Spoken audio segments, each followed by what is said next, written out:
নামাজ পড়লে তুমি কষ্টটা দেখো, দাড়ি রাখলে তুমি কষ্টটা দেখো, রোজা রাখনের কষ্টটা দেখো, পর্দা নিশীন মেয়ে লোক পর্দায় থাকে তুমি কষ্ট দেখো, যেই বোরকা পরিয়ে গরমের দিন কেমনে থাকে এত কষ্টে, তুমি তো কষ্টটা দেখো, মজাটা তো তুমি দেখো না। তুমি জিজ্ঞেস করিয়ে দেখো, এ মহিলা তোমার বোরকা পরলে বড় কষ্ট, 1 লাখ টাকা দেবো, তুমি এই বোরকাটা খুললিয়া বা তার চুল খুললিয়া একটু শহরের মধ্যে একটা ঘুরে দিয়ে আসো, 1 লাখ টাকা দেবো, পারবেন না। 1 লাখ টাকা লোভে তাকে বেপর্দা করতে পারবেন না, পারবেন? তাহলে বুঝা গেল একটা মজা আছে না নাই? একজন যুবক দাড়ি রাখছে, যদি বলো তোমার 1 লাখ টাকা দেবো দাড়ি কামাও, পারবেন না দাড়ি কামাইতে, কারণ এর মধ্যে মজা আছে। মজাটা তো আপনি দেখেন না, দেখেন খালি কষ্টটা। কথা ঠিক না বেটি? এবাইরা পাপের একটা নগদ মজা আছে, এটা ঠিক, কিন্তু মজাটা কেমন জানেন? করা লাগবে, চাষ করা লাগবে, ফাঁস দেওয়া লাগবে, বেড়া দিতে হইবে, বীজ বপন করতে হইবে, পানি দিতে হইবে, পাহারাদারি করতে হইবে, এরপরে যে ফসল হবে। আর আগাছা ফলাইতে যদি চান, জমির ধারে কাছেও যাওয়া লাগবে না। কথা ঠিক না? ঠিক তদ্রুপ বেহেশতে যাওয়া বড় কঠিন কাজ। বেহেশতে যাওয়া সহজ না, কিন্তু বেহেশতে কিন্তু সবাই যাইতে চায়। যদি আমি জিজ্ঞেস করি আপনারা বেহেশতে যাবেন কেডা, সবাই তো হাত জাগাবেন। যদি বলি আপনারা জাহান্নামে যাবেন কে কে, কেউ হাত জাগাইতে চাইবে। কথা ঠিক না? বেহেশতে যাওয়া তো সহজ না, খুব কঠিন। নামাজ পড়া লাগবে, রোজা রাখা লাগবে, পর্দা করা লাগবে, হালাল হারাম করবে, সব কাজ কঠিন না? কিন্তু বেহেশতের এই কঠিন পথকে আল্লাহ রসুল বলেন যে সহজ বানাই দেবেন। কেমনে সহজ বানাই দেবেন? দেখেন, আমাদের জমানায় এই যুগে নামাজ রোজা ইমান ইসলামের কারণে মানুষ কিন্তু মারে না, কিন্তু নবীর সাহাবীদের যুগে ইমানের কারণে, নামাজ রোজার কারণে মারিয়া পিটাইয়া শেষ করে ফেলে। এরকম ইতিহাসে আছে যে একজন মুসলমানের 2 পায়ে রশি লাগাইয়া 2টা ঘোড়ার সঙ্গে বাঁধিয়ে দিত, 2টা ঘোড়া 2 দিকে চলিয়ে যেত, মাঝখানে ফারিয়ে শহীদ হয়ে যেত। আগুন জ্বালাইতো, এই আগুনে বাতাস দিয়ে দপ দপ দপ দপ করতো, এই আগুনের পরে চিৎ করিয়ে শোয়াইয়া বুকের পরে পাথর চাপা দিয়ে থুইত, এই অবস্থায় সে মারা যাইত। এত কষ্টের পর একজন মুসলমানও কি কষ্টের কারণে ইমান ছাড়িয়ে দিয়েছে, ইসলাম ছাড়িয়ে দিয়েছে, এমন কোন দৃষ্টান্ত ইতিহাস আছে? একজন ছাড়িয়ে। কি করে সম্ভব হইল? কেমন করে সম্ভব হইল? এইটা মক্কার কাফের মুশরিকরা এটা নিয়ে বসে বিশ্লেষণ শুরু করলো, মুহাম্মদ সাল্লাল্লাহু আলাইহি ওয়াসাল্লামের দল থেকে সরানো যায় না কেন? এত নির্যাতন করি, তারপরে দলচ্যুত হয় না কেন? তখন তারা চিন্তা করলো যে এদের ইমানের গভীরতা খুব বেশি, তারা জীবনের চেয়ে ইমানকে ভালোবাসে বেশি, ইমান ছাড়তে তারা রাজি হয় না। কি করা যায়? তো তাদের ইমানকে বরবাদ করার জন্য মেয়ে লোকের ড্যান্স নাচ যদি দেওয়া যায়, যাত্রা গানের ব্যবস্থা করা যায়। অধিকাংশ মুসলমানই তো যুবক, নবীর জমানায় অধিকাংশ মুসলমানই ছিল কি বুড়া ছিল না, বুড়ারা দুশ্মন ছিল। কি বলেন? হযরত আবু বকর যুবক, হযরত ওমর যুবক, হযরত আলী যুবক, সমস্ত সাহাবীর অধিকাংশই ছিল যুবক, বুড়া ছিল কম। এই যুবকরা যখন যুবতী মেয়ে লোকদের গান বাজনা নায়ক নায়িকাগুলো শুনবে, তখন না এসে পারবে না, আর যখন এসে দেখবে তার ইমান থাকবে না, এমনি তারা বেঈমান হয়ে যাবে। এই বুদ্ধি করিয়া তারা ইয়ামান থেকে সুন্দরী মেয়ে লোক নায়িকা নিয়ে আসলো, অনেক খরচ করলো, যাত্রার ব্যবস্থা করলো, যাত্রা গানের আয়োজন করলো, কিন্তু একজন মুসলমান আসে না। কি বলেন? আমাদের এই যুগে যদি এরকম করতো তা মুসলমান যাইতো না? হ্যাঁ, একজন মুসলমান আসলো না। আবার বর্ষে যাদের জন্য করলাম তারা তো কেউ আসলো না, কি করা যায়? তখন আবার সিদ্ধান্ত নিল, তাহলে একটা কাজ করা যাক, আমাদের বাড়ি যে কেনা গোলাম মুসলমান আছে, এদেরকে রশি দিয়ে আনিয়া প্যান্ডেল একার স্টেজের সামনে খুঁটির সঙ্গে বাঁধতে রাখবো, তো এরা এই গান বাজনা না দেখিয়ে তো পারবে না, বেঈমান হয়ে যাবে। এর মধ্যে ওমাইয়া নিয়ে আসলো হযরত বেলালকে। বেলাল তো একজন মুসলমান, শক্ত মুসলমান, কিন্তু গরিব, একেবারে সাধারণ। এর আইনে যখন খুঁটির সঙ্গে বাঁধলো, তো বেলাল তো এখন দৌড় দেওয়ার ক্ষমতা নেই, আল্লাহর কাছে কাঁদতেছে, মাহমুদ গো, এখন আমি পাপের থেকে বাঁচবো কেমনে, আমার উপায় কি?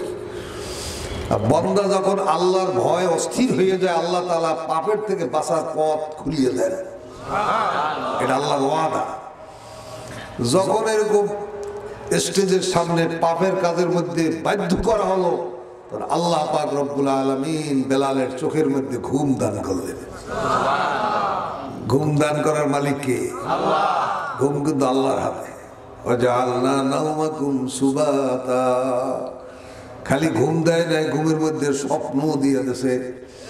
ওরা নিয়ে বান্ধে রাখছে গানের মজলিসে, আর বেলাল স্বপ্নে দেখে আল্লাহর রসুলের মজলিসে।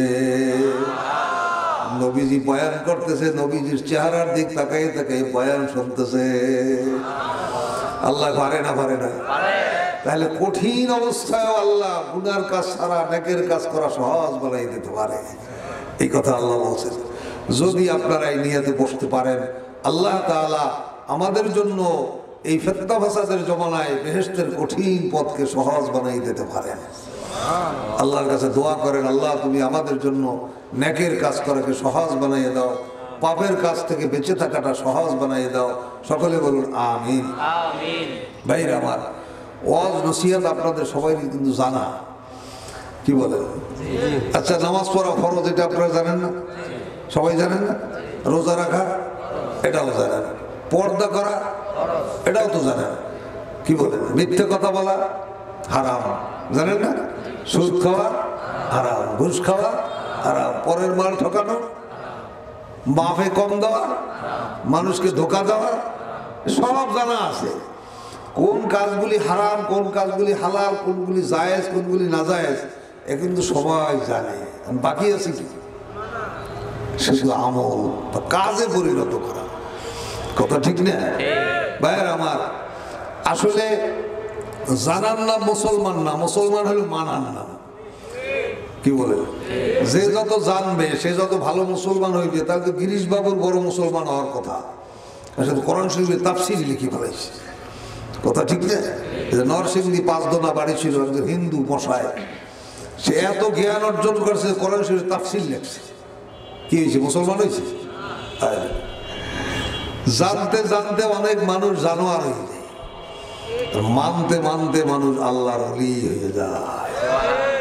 কথা ঠিক? বলতে পারেন জানতে জানতে জানোয়ার হয়ে যায় কেমনে? দেখেন, প্রমাণ দেই। আমাদের বাংলাদেশের সব শিক্ষা প্রতিষ্ঠান, প্রাইমারি থেকে শুরু করে ইউনিভার্সিটি পর্যন্ত সব ডিগ্রি দিয়া বিদেশে গিয়া পিএইচডি করে ডক্টরেট করে আসছে। এখন সে বলে তার কানে নাকি আজানের আওয়াজ বিরক্তকর লাগে, বেশ্যার খদ্দের ডাকার মতো লাগে।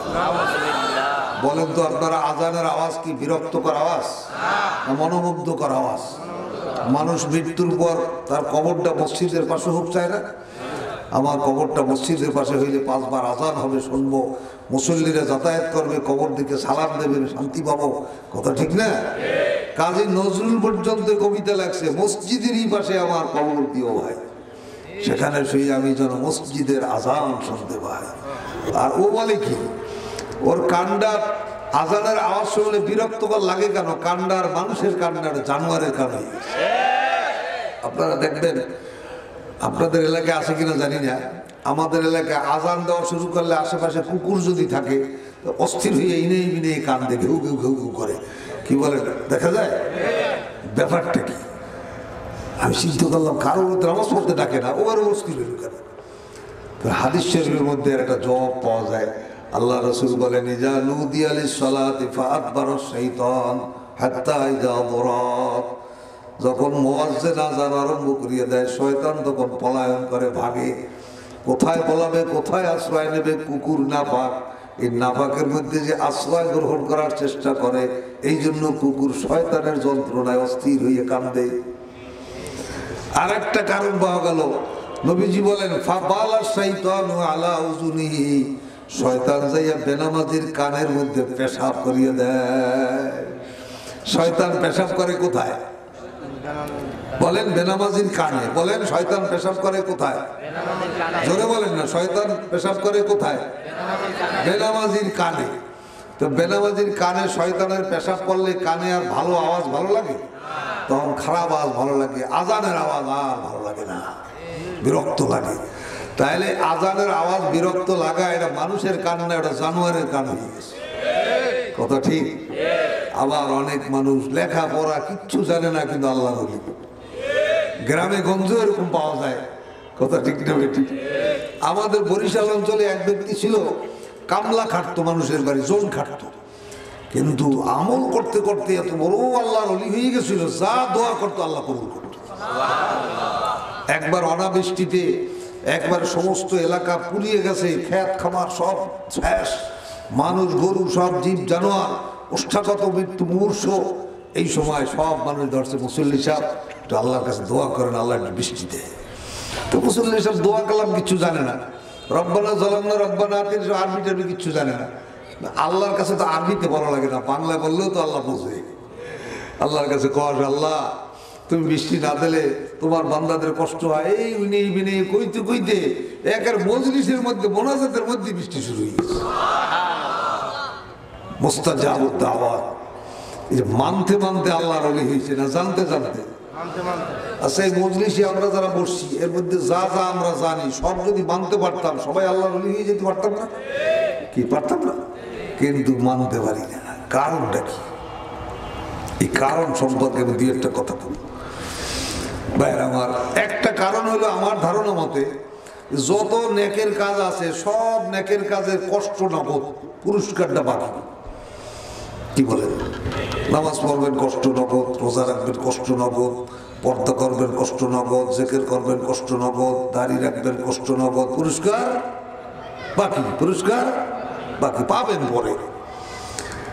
আর যত পাপ আছে সব পাপের মজা নগদ, সাজা বাকি। যত পাপ আছে সব পাপের মজাটা কি নগদ, সাজা কি বাকি। এই একটা কারণ, মজা নগদ, সাজা বাকি, পুরস্কার নগদ, এই কষ্ট নগদ, পুরস্কার নেক কাজের কষ্ট নগদ, পুরস্কার বাকি। আচ্ছা, আমি আপনাদের কাছে জিজ্ঞেস করি, এই কাজকর্ম, ব্যবসা বাণিজ্য, চাকরি বাকরি যত মানুষ করে, চাকরি করে আগে না বেতন পায় আগে?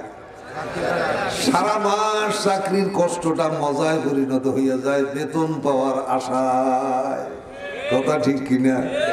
ব্যবসা বাণিজ্য করে, ব্যবসা বাণিজ্যের কষ্টটা মজায় পরিণত হয় লাভ পাওয়ার আশায়। কামলায় সারাদিন কাম করে, সারাদিনের কষ্টটা মজায় পরিণত হয় সন্ধ্যার পরে বেতন পাওয়ার আশায়। দুনিয়ার কাজকর্মের কষ্টটা যদি মজায় পরিণত হয়ে যাইতে পারে ফল পাওয়ার আশায়, তাহলে নেক কাজেরও ফল পাওয়ার আশাটা, ঘোষণাটা আল্লাহ পাকের ঘোষণা। কি বলেন? নামাজ পড়লে পুরস্কার, ঘোষণা কার? রোজার পুরস্কার, ঘোষণা কার? এই ঘোষণা যার অন্তরের মধ্যে বিশ্বাস হইয়া যায়, ওই নেক কাজের মজাটাও, কষ্টটাও তার কষ্ট থাকে না, ওটাও মজায় পরিণত হইয়া যায়। কি বলেন? কথা ঠিক কিনে? এবার এরা খুব ভালো করে বুঝেন, গরমের দিনে বিরিয়ানি দুপুর বেলা খাইতেছে, ঝালও একটু বেশি হয়েছে, আরো গরমের দিন, খাইতে খাইতে চোখের পানি পড়তেছে, গায়ে ঘাম ঝরতেছে। এর একজন লোক চাইয়ে দেখে কয় যে, আরে চোখের পানি তো দুঃখের কারণে হয়, গায়ের ঘাম তো কষ্টের কারণে হয়। ভাই, তোমার এত দুঃখ যে চোখের পানি ঝরতেছে, এত কষ্ট, গায়ের ঘাম ঝরতেছে, সব তো বিরিয়ানির কারণে। বিরিয়ানির প্লেটটা তুমি আমারে দিয়ে দাও, দুঃখও থাকবে না, কষ্টও থাকবে না। কয়, ভাই তুমি তোমার চোখের পানি দেখিয়া দুঃখ ভাবছো, তুমি তোমার গায়ের ঘাম দেখিয়া কষ্ট ভাবছো, বিরিয়ানির মজাটা তো তুমি দেখো নাই। বিরিয়ানির মধ্যে যেটা মজা, এই মজাটা তুমি দেখো না। এই বিরিয়ানির মজায় আমি এই প্লেট দেব না। কথা ঠিক না বেটি? নামাজ পড়লে তুমি কষ্টটা দেখো, দাড়ি রাখলে তুমি কষ্টটা দেখো, রোজা রাখনের কষ্টটা দেখো, পর্দা নিষিদ্ধ মেয়ে লোক পর্দায় থাকে তুমি কষ্ট দেখো। যেই বোরকা পরিয়ে গরমের দিন কেমনে থাকে এত কষ্টে, তুমি তো কষ্টটা দেখো, মজাটা তো তুমি দেখো না। তুমি জিজ্ঞেস করিয়ে দেখো, এ মহিলা, তোমার বোরকা পরনে বড় কষ্ট, 1 লাখ টাকা দেবো, তুমি এই বোরকাটা খুললিয়া, মাথার চুল খুললিয়া একটু শহরের মধ্যে একটা ঘুরে দিয়ে আসো, 1 লাখ টাকা দেবো। পারবেন না? 1 লাখ টাকার লোভে তাকে বেপরদা করতে পারবেন না, পারবেন? তাহলে বুঝা গেল একটা মজা আছে না নাই? একজন যুবক দাড়ি রাখছে, যদি বলো তোমার 1 লাখ টাকা দেবো দাড়ি কামাও, পারবেন না দাড়ি কামাইতে, কারণ ওর মধ্যে মজা আছে। মজাটা তো আপনি দেখেন না, দেখেন খালি কষ্টটা। কথা ঠিক না বেটি? এবাইরা পাপের একটা নগদ মজা আছে, এটা ঠিক, কিন্তু মজাটা কেমন জানেন? এই মজাটা হইল কোন মানুষের গায়ে যদি চুলকানি হয়, চুলকানি আছে না, চুলকানির জায়গাটা যখন চুলকায় তখন কেমন মজা লাগে, কি মজা লাগে না? কিন্তু মজাটা কতক্ষণ থাকে? সামান্য একটু সময় মজা লাগে, এরপরেই জ্বলন পোড়ন শুরু হয়ে যায়। কথা ঠিক? ঠিক তদ্রুপ যত পাপ আছে সব পাপের নগদ মজা আছে, কিন্তু পরক্ষণেই জ্বলা পোড়া শুরু হয়। কি বলে? এটাই হলো জায়েজ নাজায়েজের মূলনীতি। যেই কাজটা স্বাস্থ্যের জন্য ক্ষতিকর ওইটাই নাজায়েজ গুনাহ, যেই কাজটা স্বাস্থ্যের জন্য উপকার ওই কাজটাই নেকের কাজ বা সওয়াবের কাজ। কি বলেন? এটি হলো নেক কাজ আর গুনার কাজের সংজ্ঞা। যত কাজ আছে স্বাস্থ্যের জন্য ক্ষতি, এটি পাপ। আখেরাত তো বেহেশত তো পরের কথা, কিন্তু দুনিয়াতেই যত কাজ আছে গুনার কাজ স্বাস্থ্যের জন্য কি উপকার না ক্ষতি? বলেন, প্রমাণ নেন। এই যে বিড়ি সিগারেট খাওয়া, এটা গুনাহ না সওয়াব? বিড়ি সিগারেট কি উপকার আছে? এটাকে হুজুরেরা মৌলবীরা বলে না, দুনিয়ার সব স্বাস্থ্য বিজ্ঞানীরা, সব স্বাস্থ্য বিজ্ঞানীরা বলে ধূমপান স্বাস্থ্যের জন্য উপকার, ক্ষতিকর। সিগারেটের গায়ে, বিড়ির গায়ে লেখা আছে না, সংবিধিবদ্ধ সতর্কীকরণ, ধূমপান স্বাস্থ্যের জন্য ক্ষতিকর। কোন কোন জায়গায় বিজ্ঞাপনে লেখা ধূমপান বিষপান। কি বলে? ক্ষতিকর, এই জন্যই তো গুনাহ, ক্ষতি না হলে তো গুনাহ হইতো না। কি বলে? শুধু এইটা না, আরো আরো কারণ আছে, তার মধ্যে একটা বড় কারণ হলো ক্ষতিকর। এবাইরা মুসলমানের জন্য ওই খাদ্য হালাল যেটা মসজিদের মধ্যে খাওয়া যায়। মসজিদের মধ্যে সব খাওয়া যায় না, কিন্তু বিড়ি খাওয়া যায় না। যত বড় মাস্তান আর মসজিদে বিড়ি ধরাই যাচ্ছে, পিটারের সাথে গাছটা আমরা উঠিয়ে ফেলাইবে।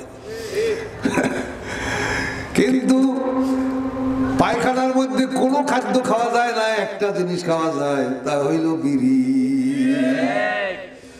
কি বলে? বিমানের পায়খানা ওটাকে বিড়ির পাশা। ব্যাপার কি? বিমানের পায়খানায় এখন বিড়ির পাশা কয় হুজুর? এই যারা খায় এগুলো পায়খানায় ওই না খাইলে ক্লিয়ার হয় না। হায় হায় রে, তাহলে এটা তো পায়খানার খাদ্য। বিড়ি সিগারেট কোন জায়গার খাদ্য? পায়খানার খাদ্য। যে ব্যক্তি পান খায় খুব, সেও পায়খানায় ঢুকবার আগে পান মুখে ফেলাই দিয়ে তার ঢুকে। কিন্তু বিড়ি সিগারেট যে খায় সে আপনার ওই পায়খানায় যাওয়ার আগে ধরাই তারপর ঢুকে। তাহলে কোন জায়গার খাদ্য? এত মুসলমানের জন্য হালাল হইতে পারে না। মুসলমানের ওই খাদ্য হালাল, ওরা যাকো না হুমিনা তৈবা। আল্লাহ বলেন পবিত্র খাদ্য মুসলমানের জন্য হালাল। সুবহানাল্লাহ। আরো কারণ আছে, আরো কারণ হলো জাহান্নামী মানুষের মধ্যে 3টা আলামত থাকবে। এই 13টা আলামত ধূমপানকারীর মধ্যে পাওয়া যায়। জাহান্নামী লোকের মুখে আগুন লাগাই দেওয়া হবে, মুখ নাক দিয়ে ধোঁয়া বাইরিতে থাকবে। জাহান্নামী লোকের গায়ের পশমে পশমে দুর্গন্ধ আসতে থাকবে। বলেন তো, যারা ধূমপান করে তাদের মুখে তো আগুন দেখাই যায়, তাদের নাক মুখ দিয়ে ধোঁয়া বাইর হয়, ধোঁয়া বাইর করে আবার খুব আনন্দিত হয়, ফু দিয়ে বাইর করে চাইয়ে দেয় খুব দূর গেল।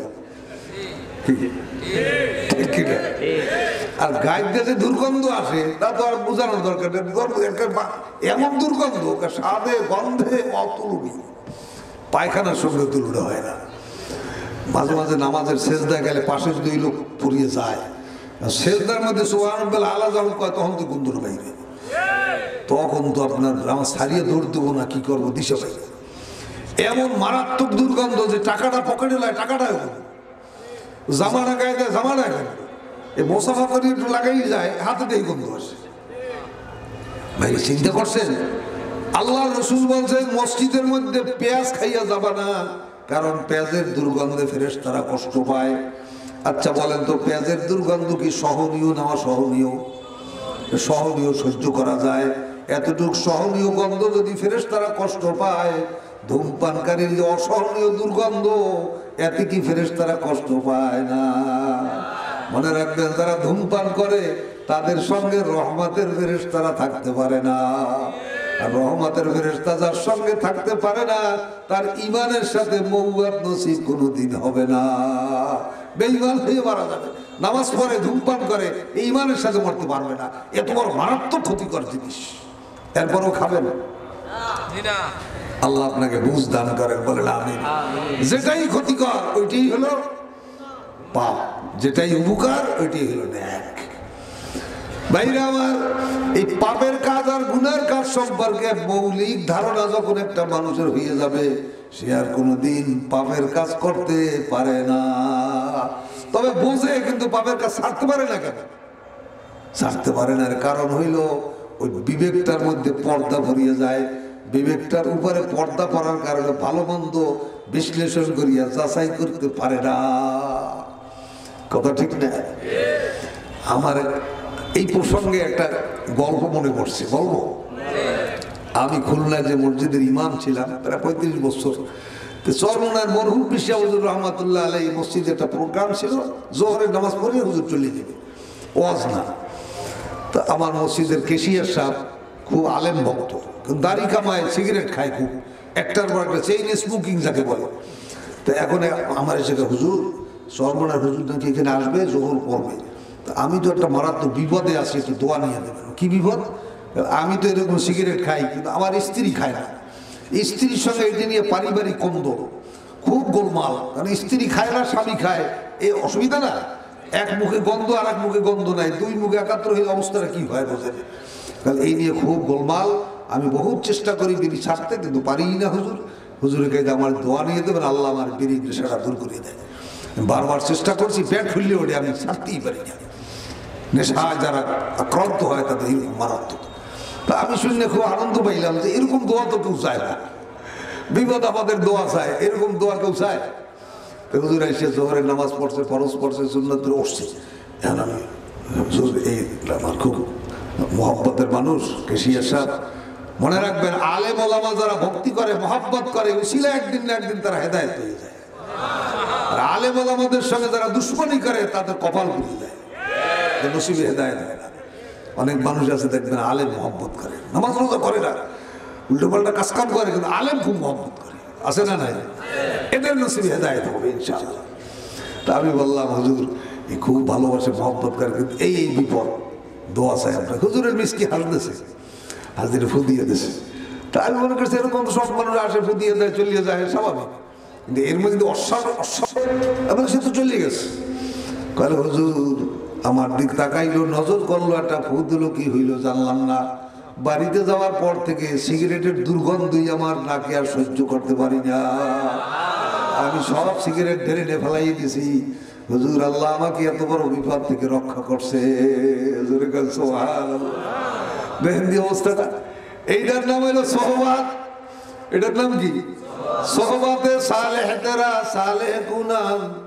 এক আল্লাহর ওলি এই কথাই বলছেন, সৎসঙ্গে সর্ববাস, অসৎসঙ্গে সর্বনাশ। সৎসঙ্গে আপনারা দেখছেন না, এটা বেজাতের বড়ই গাছে জাতের বড়ই গাছ বানানো যায় না? যায়। কেমন করিয়া? কলম করিয়া, কৃষি বিজ্ঞান গবেষণা করিয়া আবিষ্কার করছে, বেজাতের বড়ই গাছ, বেজাতের আম গাছটাকে জাতের আম গাছ বানানো যায়। এই বছরেই হয়ে যায়, বেশি দিন লাগে না। কি কথা ঠিক না? আমি এখানে বাস্তব প্রমাণ পাইছি। আমার বাড়িতে একটা আঁটি পরিয়ে পাখিতে ফেলাইছে, বোধহয় একটা গাছ হয়েছে, বড়ই গাছ। এখন ফাঁকে গাছটা হইয়ে বড়ই ধরছে।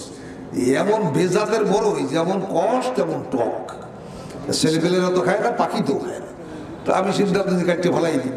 আমার ছোট ভাই কাজে, ভাই যারা কাটা লাগবে না, এই গাছটাকেই কুল বড়ই গাছ বানানো যাবে। বলো কি আশ্চর্য কথা, কতদিন লাগবে? এই বছরই হবে, বানাও দেখি। তো ওয়াইসে বলতাম ডাল ডোল সব কাটতে ফেলাই দিস, ডাল ডোল সব কাটতে ফেলাই দিলে বাঁচবে? হ্যাঁ বাঁচবে। হ্যাঁ হইতে পারে, মাতবাড়ি সব ডাল ডোল তো মাতবাড়ি, মাতবাড়ি ছুটে গিয়ে অন্তত ওখানে আরবে রুমির কথার সঙ্গে মেলে। আরবে রুমি কালেরা বাবু যারে মর্দ হালে শো, পেশে বর্দ কামেলে পামালে শো। তুমি যদি মানুষের মতন মানুষ হইতে চাও, সোনার মানুষ হইতে চাও, তুমি যদি জান্নাতি মানুষ হইতে চাও, একজন জান্নাতি মানুষের পায়ের নিচের মাটি হইয়া যাও, মাতবাড়ি ছাড়িয়ে দাও, তার অনুকরণ অনুসরণ করো, তারে মানিয়া চলো, তুমি মানুষ হইয়া যাবা। ঠিক আছে, মেলে তো ডাল সব কাটছে, কিছুদিন পর দিয়ে নতুন ডাল বাইরে হয়েছে। নতুন ডালের সঙ্গে কুলবরি গাছের ডাল আনিয়া কলম বাঁধছে, সুন্দর করিয়া বাঁধছে। এখন দেখি পাতা বাইর হয়েছে, পাতাটা ওই আগের পাতা না, পাতাটা একটু আলাদা, কুলবরি গাছের পাতা। ফুল ধরছে, ফুল আলাদা, ফল দেখছি আর বড় বড় ফল হয়েছে। পাকছে পর দেখি যেমন রস তেমন সুন্দর মজা। গাছ ঠিক আছে, ডাল ঠিক আছে, কিন্তু ফল পরিবর্তন হয়ে গেছে। কি বলেন? ঠিক তদ্রুপ ওমর রাদিয়াল্লাহু তাআলার মতন খারাপ মানুষ চিন্তা করছেন আল্লাহ রসুলকে খুন করার জন্য আইছে 100 উট পাওয়ার আশায়। নবীরে খুন করতে পারলে আবু জাহেল তাকে 100 উট দেবে। কত বড় ভাড়াট্টা খুনি! এই খুনি ওমর নবীর সোহবতে আসবার পরে এমন সোনার মানুষ হয়ে গেল যে ওমর সম্পর্কে নবীজি বলেন, ওমর আল্লাহ আমার পরে কাউকে নবী বানাইলে তোমাকে নবী বানাইতো। ওমর তুমি যে রাস্তায় হাঁটো, ওই রাস্তায় শয়তান হাঁটতে ভয় পায়। সুবহানাল্লাহ। এটা ভালো লোকের সোহবতে মানুষ ভালো হয়। ভালো হওয়ার এটা একটা বড় উপায়, বড় একটা ওসিলা। তুমি যদি ভালো হইতে চাও, ভালো মানুষের সঙ্গে বন্ধুত্ব করো। কুনু মা'আস সাদিকিন। এ আমার ভাইরা, পাপের কাজের মধ্যে নগদ মজা আছে ঠিকই, কিন্তু এই নগদ মজার শেষেই এমন একটা কষ্ট শুরু হয়। কারণ পাপের কাজের দুইটা মাথা হয়, এক মাথার সম্পর্ক জাহান্নামের সাথে হয়, আর এক মাথার সম্পর্ক ওই পাপীর অন্তরের সাথে হয়। তখন জাহান্নামের আযাব আর অশান্তি তার অন্তরের মধ্যে আসতে থাকে, আসতে থাকে, আসতে থাকে। ওর জীবনে আর কোনো শান্তি নাই। পাপী যত ধনী হোক, যত পদ পদবীওয়ালা হোক, ওর জীবনে কোনো শান্তি নাই, অশান্তি আর অশান্তি। আপনারা বলেন তো, দুনিয়ায় কোনো নেককার মানুষ আত্মহত্যা করিয়া মারা যাওয়ার খবর আপনার কাছে আছে নাকি? নামাজি লোক, জাকির লোক, দিনদার লোক, অভাব আছে, অনটন আছে, বিপদ আছে, মুসিবত আছে, কিন্তু বিপদ মুসিবতের কারণে আত্মহত্যা করিয়া মরিয়ে গেছে এমন কোনো প্রমাণ আপনারা জানেন নাকি? কি জানেন? জানবেন না। যত লোক আত্মহত্যা করিয়া মারা যায় দেখবেন তাদের জাগতিক অভাবে মারা যায় নাই, আসলে মারা গেছে অশান্তির কারণে। কি কারণে? অশান্তির কারণে মারা গেছে। আর অশান্তির কারণ হইল একমাত্র নেককার না হওয়া, পাপী হওয়া। আল্লাহ হেফাজত করেন, বলেন আমিন। এবার ভাইরা, দুনিয়ার শান্তি যদি পাইতে চান, ব্যবসা বাণিজ্য, টাকা পয়সা, পদ পদবী, মান সম্মানের মধ্যে শান্তি নাই। একমাত্র দুনিয়ার শান্তির মাধ্যম বা দুনিয়ার শান্তির ওসিলা হইল আল্লাহ পাকের হুকুম মতো চলা। কথা ঠিক না বেটি?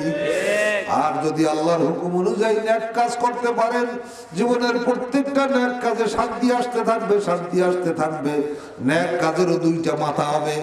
এক মাথার সম্পর্ক জান্নাতের সাথে হইয়া যাবে, আর এক মাথার সম্পর্ক নেককারের অন্তরের সাথে হইয়া যাবে। তখন নেককারের অন্তরে ওই জান্নাতের শান্তি আসতে থাকবে, আসতে থাকবে, খালি শান্তি আর শান্তি। সুবহানাল্লাহ। জিজ্ঞেস করে দেখবেন কেমন আছে, একটা হাসি দিয়ে আলহামদুলিল্লাহ, আল্লাহ খুব ভালো রাখছে। আরে পাপিরি জিজ্ঞেস করে দেখবেন কেমন আছে, কয় মরতে না পারিয়ে কোনো মতই বাঁচিয়ে আসি। কি ঠিক না বেটি? বোঝেন, ভালো করে বোঝেন। এ আমার ভাইরা, আল্লাহ পাক পরওয়ারদিগারে আলম এই কোরআন শরীফ নাযিল করছেন আমাদের দুনিয়ার শান্তির জন্য। কিসের জন্য? কিসের জন্য? আল্লাহ কিতাবুন আনজালনাহু ইলাইকা লিতুখরিজান নাসা মিনাজ যুলুমাতি ইলান নূর। আল্লাহ বলেন, হে গো আমার হাবিব গো, আমি কোরআন শরীফ নাযিল করলাম আপনার কাছে, মানুষকে এই অন্ধকারের থেকে টানিয়ে আলোর দিকে নিয়ে আসবে, পাপের থেকে টানিয়ে নেকের দিকে নিয়ে আসবে, জাহান্নামের থেকে উঠাইয়া জান্নাতের দিকে নিয়ে যাবে, অশান্তির আগুন থেকে উঠাইয়া শান্তির বাগানে পৌঁছাইয়া দেবে। এই জন্য আমি কোরআন শরীফ নাযিল করেছি। সবাই বলুন সুবহানাল্লাহ। কথা ঠিক না বেঠিক? আর এই কোরআন শরীফ নবীজি আমল করিয়ে দেখাই দিয়েছেন যে এইভাবে করবা, এইভাবে করবা, এইভাবে করবা, তাহলে তুমি শান্তি পাবা। যে কোরআন শরীফের ইসলামের প্র্যাকটিক্যাল হইল রসুল আর ইসলামের থিওরিটিক্যাল হইল কোরআন শরীফ। কথা ঠিক? ভাইরা আমার, আপনার এই কথাটাকে আসলে বিশ্বাস করেন যে কোরআন শরীফ আমাদের মঙ্গলের জন্য, উপকারের জন্য? সবাই বিশ্বাস করে? কেডা কেডা করে দেই? আল্লাহ আপনি কবুল করিয়ে নেন, বলেন আমিন। আচ্ছা, আল্লাহ রসুল 23 বছরে কোরআনের জীবন, নবুয়তের জীবনে যত কথা বলছেন সব কথাকে ঠিক বলছেন না ভুল বলছেন? সব আমাদের মঙ্গলের জন্য, কল্যাণের জন্য বলছেন। এটা আপনারা মানেন? কেডা কেডা মানেন দেই? আল্লাহ আপনি কবুল করে নিয়েন, বলেন আমিন।